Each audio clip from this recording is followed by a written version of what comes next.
نبوت سے پہلے کی اجمالی سیرت۔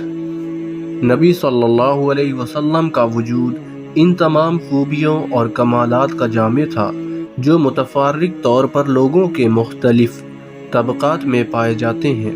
آپ صلی اللہ علیہ وسلم اصابت فکر، دور بینی اور حق پسندی کا بلند مینار تھے۔ آپ صلی اللہ علیہ وسلم کو حسن فراست، پختگی فکر اور وسیلہ و مقصد کی درستگی سے حظ وافر عطا ہوا تھا۔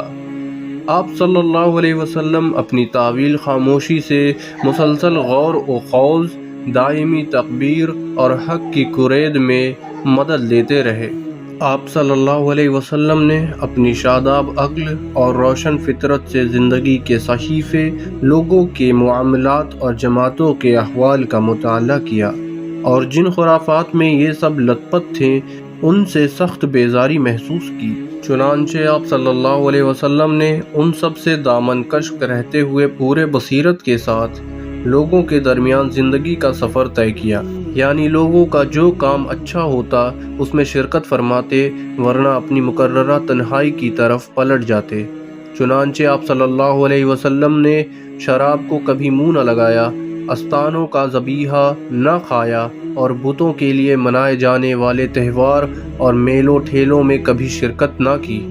آپ صلی اللہ علیہ وسلم کو شروع سے ہی ان باطل معبودوں سے اتنی نفرت تھی کہ ان سے بڑھ کر آپ صلی اللہ علیہ وسلم کی نظر میں کوئی چیز مبغوض نہ تھی۔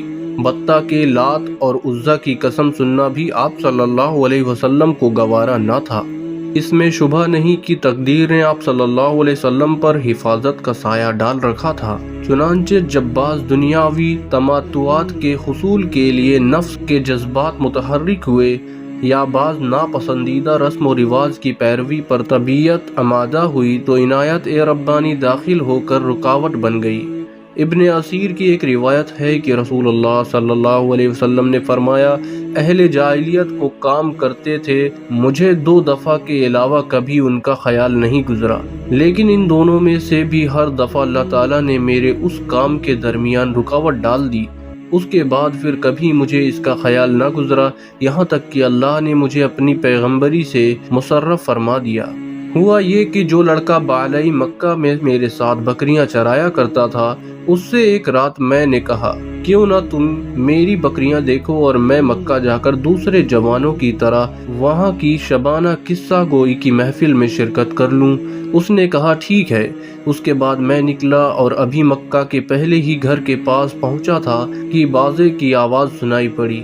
میں نے دریافت کیا کہ کیا ہے۔ لوگوں نے بتایا فلاں کی فلاں سے شادی ہے۔ میں سننے بیٹھ گیا اور اللہ نے میرا کان بند کر دیا اور میں سو گیا۔ پھر سورج کی تمازات ہی سے میری آنکھ کھلی اور میں اپنے ساتھی کے پاس واپس چلا گیا۔ اس کے پوچھنے پر میں نے تفصیلات بتائی۔ اس کے بعد ایک رات پھر میں نے یہی بات کہی کہ مکہ پہنچا تو پھر اسی رات کی طرح کا واقعہ پیش آیا، اور اس کے بعد پھر کبھی غلط ارادہ نہ ہوا۔ صحیح بخاری میں حضرت جابر بن عبداللہ سے مروی ہے کہ جب کعبہ تعمیر کیا گیا تو نبی صلی اللہ علیہ وسلم اور حضرت عباس رضی اللہ عنہ پتھر ڈھو رہے تھے۔ حضرت عباس رضی اللہ عنہ نے نبی صلی اللہ علیہ وسلم سے کہا، اپنا تہبند اپنے کندھے پر رکھ لو، پتھر سے حفاظت رہے گی۔ لیکن جو ہی آپ صلی اللہ علیہ وسلم نے ایسا کیا، آپ صلی اللہ علیہ وسلم زمین پر جا گرے، نگاہیں آسمان کی طرف اٹھ گئیں، افاقہ ہوتے ہی آواز لگائی، میرا تہبند، میرا تہبند، اور آپ صلی اللہ علیہ وسلم کا تہبند آپ صلی اللہ علیہ وسلم کو باندھ دیا گیا۔ نبی صلی اللہ علیہ وسلم اپنی قوم میں شیر کردار، فاضلانہ اخلاق اور کریمانہ عادت کے لحاظ سے ممتاز تھے۔ چنانچہ آپ صلی اللہ علیہ وسلم سب سے زیادہ بامروت، سب سے خوش اخلاق، سب سے معزز ہمسایہ، سب سے بڑھ کر دور اندیش، سب سے زیادہ رستگو، سب سے نرم پہلو، سب سے زیادہ پاک نفس، خیر میں سب سے زیادہ کریم، سب سے نیک عمل، سب سے بڑھ کر پابند عہد اور سب سے بڑے امانت دار تھے۔ حتیٰ کہ آپ صلی اللہ علیہ وسلم کی قوم نے آپ صلی اللہ علیہ وسلم کا نام ہی امین رکھ دیا تھا، کیونکہ آپ صلی اللہ علیہ وسلم احوال صالحہ اور خصال عمیدہ کے پہکار تھے۔ اور جیسا کہ حضرت خدیجہ رضی اللہ عنہا کی شہادت ہے کہ آپ صلی اللہ علیہ وسلم درماندوں کا بوجھ اٹھاتے تھے، تاہی داستوں کا بندوبست فرماتے تھے، مہمان کی میزبانی کرتے تھے اور مصائب حق میں اعانت فرماتے تھے۔ نبوت اور رسالت کی چھاؤں میں غار حرا کے اندر رسول اللہ صلی اللہ علیہ وسلم کی عمر شریف جب 40 برس کے قریب ہو چلی اور اس دوران آپ صلی اللہ علیہ وسلم کے اب تک کے تعاملات نے قوم سے آپ صلی اللہ علیہ وسلم کا ذہنی اور فکری فاصلہ بہت واسع کر دیا تھا، تو آپ صلی اللہ علیہ وسلم کو تنہائی محبوب ہو گئی۔ چنانچہ آپ صلی اللہ علیہ وسلم ستو اور پانی لے کر مکے سے کوئی 2 میل دور کوہ ہیرا کی ایک غار میں جا رہے تھے۔ یہ ایک مختصر سا غار ہے جس کا طول 4 گز اور عرض 1.25 گز ہے۔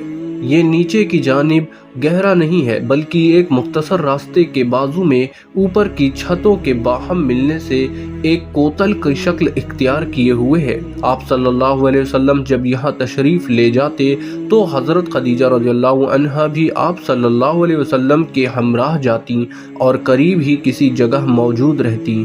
آپ صلی اللہ علیہ وسلم رمضان میں اس غار میں قیام فرماتے، آنے جانے والے مسکینوں کو کھانا کھلاتے اور باقی اوقات اللہ تعالیٰ کی عبادت میں گزارتے۔ کائنات کے مشاہد اور اس کے پیچھے کار فرما قدرت نادرہ پر غور فرماتے۔ آپ صلی اللہ علیہ وسلم کو تصورات پر بالکل اطمینان نہ تھا۔ آپ صلی اللہ علیہ وسلم کو اپنی قوم کے لاچار پوچ شرکیہ عقائد اور واہیات تصورات پر بالکل اطمینان نہ تھا، لیکن آپ صلی اللہ علیہ وسلم کے سامنے کوئی واضح راستہ، معین طریقہ اور عرفات و تفرید سے ہٹی ہوئی کوئی ایسی راہ نہ تھی جس پر آپ صلی اللہ علیہ وسلم اطمینان و انشراح قلب کے ساتھ روان دوان ہو سکتے۔ نبی صلی اللہ علیہ وسلم کی یہ تنہائی پسندی بھی در حقیقت اللہ تعالیٰ کی تدبیر کا ایک حصہ تھی۔ اس طرح اللہ تعالیٰ آپ صلی اللہ علیہ وسلم کو آنے والے کار عظیم کے لیے تیار کر رہا تھا۔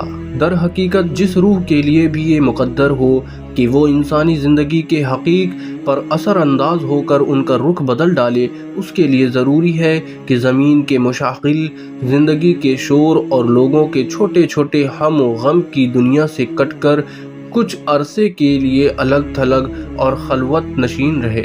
ٹھیک اسی سنت کے مطابق جب اللہ تعالیٰ نے محمد صلی اللہ علیہ وسلم کو امانت قبرہ کا بوجھ اٹھانے، روئے زمین کو بدلنے اور خطہ تاریخ کو موڑنے کے لیے تیار کرنا چاہا تو رسالت کی ذمہ داری اور عائد کرنے سے 3 سال پہلے آپ صلی اللہ علیہ وسلم کے لیے خلوت نشینی مقدر کر دی۔ آپ صلی اللہ علیہ وسلم اس خلوت میں 1 ماہ تک کائنات کی آزاد روح کے ساتھ ہم سفر رہتے اور اس وجود کے پیچھے چھپے ہوئے غائب کے اندر تدبر فرماتے تاکہ جب اللہ تعالیٰ کا اذن ہو تو اس غائب کے ساتھ تعامل کے لیے مستعد رہیں۔